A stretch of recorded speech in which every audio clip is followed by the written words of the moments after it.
Hello students, how are you? Students, we are studying exercise number 9.1 question number 3. In question number 3 we have add the following. हमें यहाँ पर addition करना है, हमने addition करना already सीखा हुआ है. एडिशन में हम क्या करते हैं? यस, सबसे पहले जो पहला एक्सप्रेशन होता है वो लिख लेते हैं. उसके बाद लाइक टर्म्स के नीचे लाइक टर्म्स लिखते जाए. लाइक टर्म्स यानी जो भी वेरिएबल है सेम वही वेरिएबल वाली टर्म उसके नीचे लिखना है. तो चलो यहाँ पर स्टार्ट करते हैं. अगर पिछला याद है तो कोई बात नहीं, अगर नहीं याद है तो हम यहाँ पर सीख लेंगे. चलो, पहली हमारे पास टर्म क्या है? A B minus B C, second है B C minus C and third C A minus A B. तो सबसे पहले तो पहली टर्म लिख लेनी है. तो पहली टर्म मैं लिखता हूं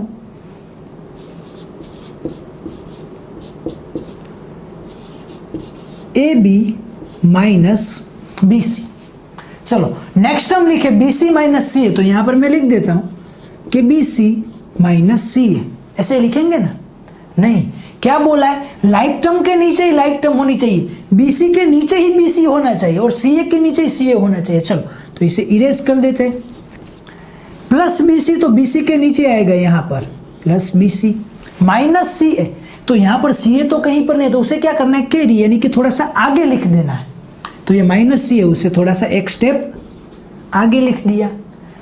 next C A minus A B, तो सी ए हमारे पास है पर ये कैसा सी ए? प्लस सी ए, तो लिखो plus C A minus A B वाली टर्म है. हाँ, ए बी वाली टर्म, तो उसी के नीचे लिखना है minus A B.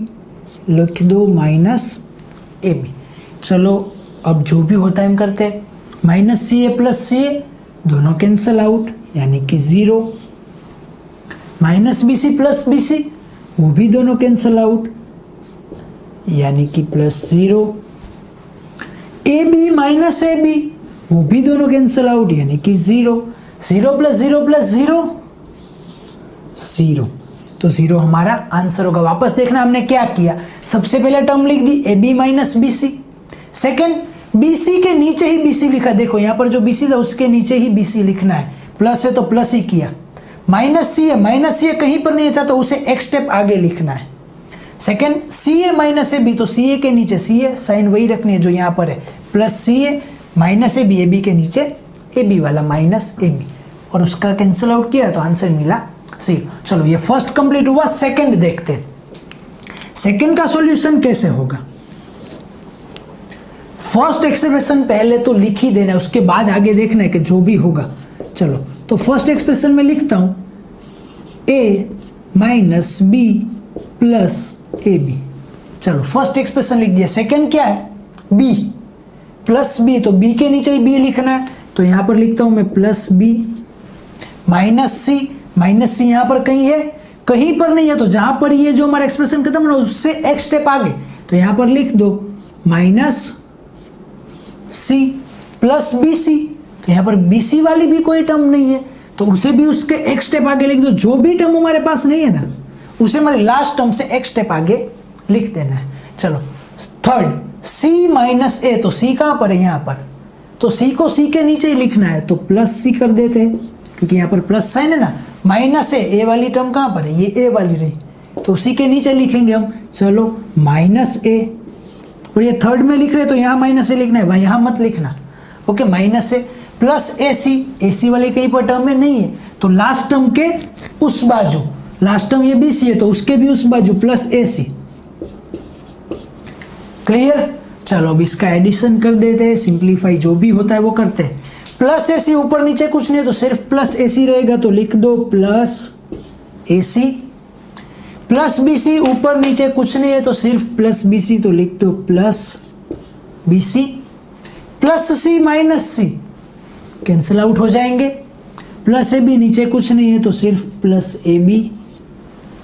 Minus B plus B again cancel out. A minus A वो भी कैंसिल आउट. तो आंसर में क्या बचा? A B plus B C plus A C. आगे का प्लस लिखो तो भी सही है, ना लिखो तो भी सही है. तो यहाँ पर हम आंसर लिख देते A B plus B C plus A C. That is our final required answer. क्या किया? वापस धीरे धीरे से देखना. सबसे पहले फर्स्ट टर्म लिखा A minus B plus A B. Second term में एक एक लेते जाएंगे. बी है प्लस बी, बी के नीचे ही लिखा प्लस बी. माइनस यहाँ पर कहीं नहीं है तो लास्ट टर्म के बाजू में minus C plus B C, यहाँ पर कहीं पर बी सी नहीं है तो लास्ट टर्म के बाजू में प्लस बी सी, उसके बाद प्लस सी, सी के नीचे ही प्लस सी, माइनस ए वाले के नीचे माइनस ए, प्लस ए सी, कहीं पर ए सी नहीं है तो जो लास्ट टर्म थी उसके बाजू में, पर यहाँ पर जो हमारी थर्ड लाइन है, क्योंकि ये थर्ड एक्सप्रेशन है तो थर्ड लाइन में लास्ट टर्म के बाजू में। उसके बाद हमने सॉल्यूशन किया। और एक ध्यान रखना, ऐसे एग्जाम्पल में इसे अलाइनमेंट में लिखना जरूरी है। अगर थोड़ा सा आगे पीछे लिखोगे, अगर ये ऐसे यहाँ पर आ जाएगा तो आप सोचोगे कि sir B C plus A सी क्या होगा। ओके, ये नहीं होना चाहिए। माइनस बी या प्लस बी अगर ए के नीचे लिख दिया तो भी लोचा हो जाएगा। हर बार लाइक टर्म के नीचे लाइक टर्म ही होनी चाहिए। देखो, सी के नीचे सी, बी के नीचे बी, ए के नीचे ए, साइन कोई भी हो वो मैटर नहीं करता है, पर जो हमारे वेरिएबल है A B C D X Y Z कुछ भी है वो तो सेम ही दिखने चाहिए एक लाइन में।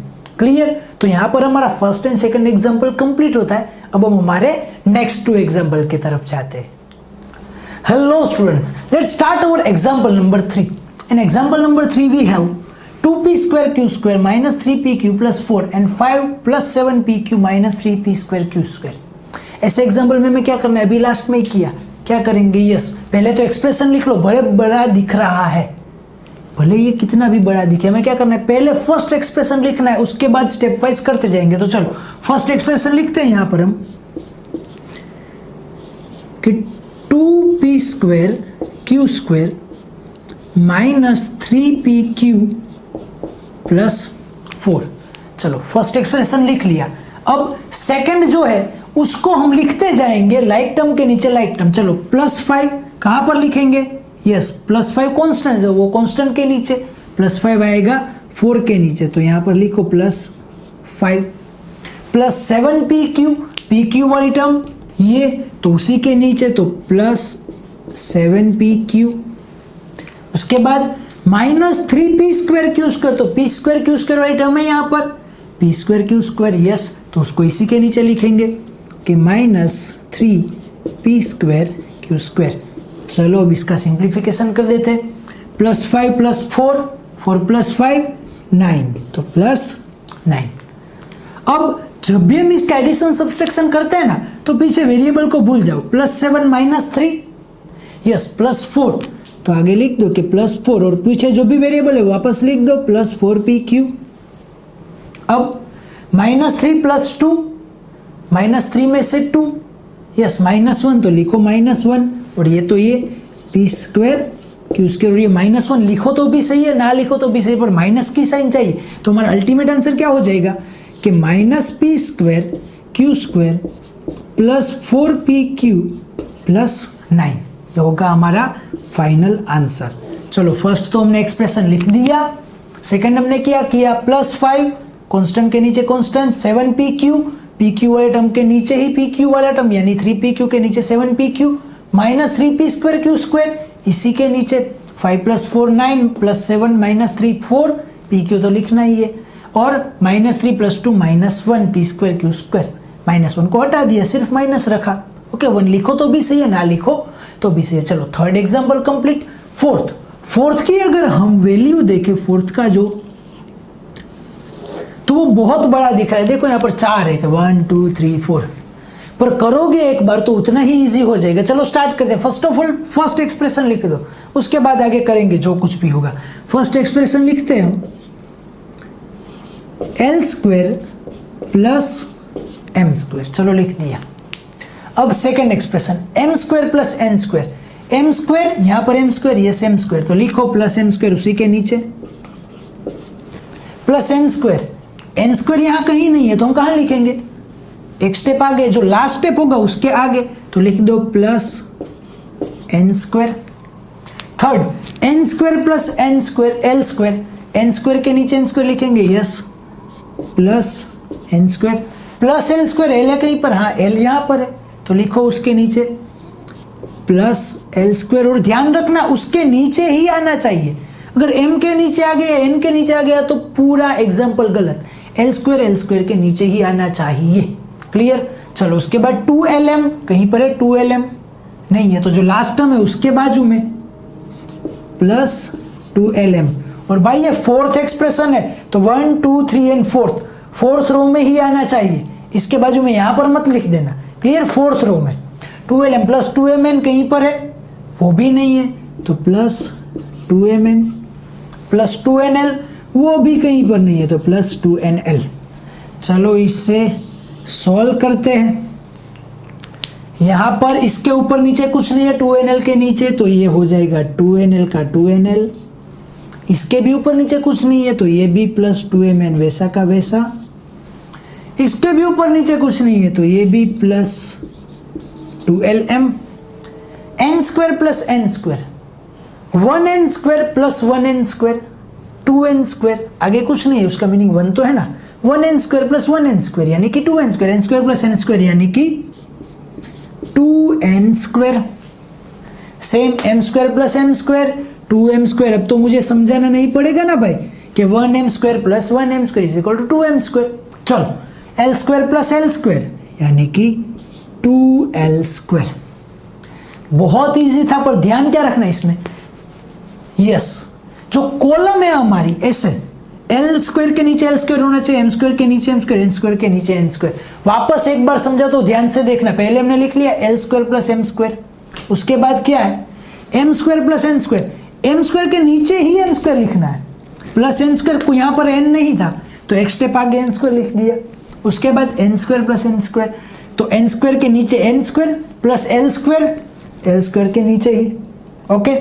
फिर 2lm कहीं पर नहीं था तो फोर्थ रो में आगे लिख दिया, लास्ट टर्म था उसके एक स्टेप आगे। 2mn भी नहीं था, 2nl भी नहीं था, तो इन तीनों का तो same to same, n plus N square plus N square 2n square, m square plus m square 2m square, l square plus l square 2l square. Clear. तो यहाँ पर हमारा क्वेश्चन नंबर 3 कंप्लीट होता है। अब हम जाते हैं हमारे नेक्स्ट एग्जाम्पल की ओर।